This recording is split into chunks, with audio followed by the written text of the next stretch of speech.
La Banque d'Algérie, une fois de plus, lève le drapeau blanc face au phénomène croissant du chakara, et annonce son incapacité à contenir les fonds employés par les Algériens sur les marchés parallèles et de production nationale.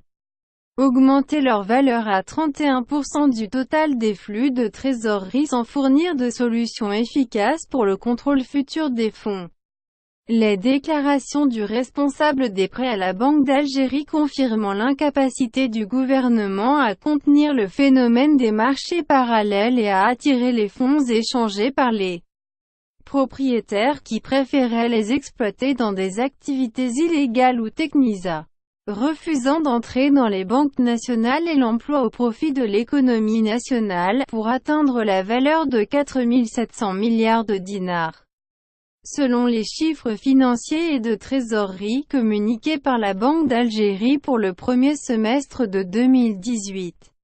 Au lieu de proposer une alternative concrète à la lutte contre ce phénomène, Mohamed El Jibib Koubi, directeur de la Banque et du Crédit de la Banque algérienne, a admis dans un discours prononcé lors du premier forum islamique sur l'assurance et la finance que la part des liquidités en circulation hors des canaux bancaires dépassait 30% du taux d'épargne national, et ont appelé les banques nationales à redoubler d'efforts pour attirer ces ressources financières afin de les utiliser pour renforcer leur capacité de financement de l'activité économique,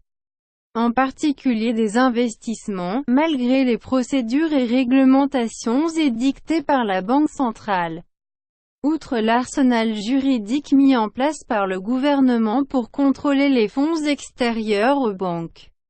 la poursuite des banques nationales et de la Banque centrale pour recourir aux fonds des propriétaires du doute afin de sortir de la crise financière, aplatissant le pays au plus haut degré de l'incapacité du gouvernement à confinement du phénomène, dans le contexte de la faiblesse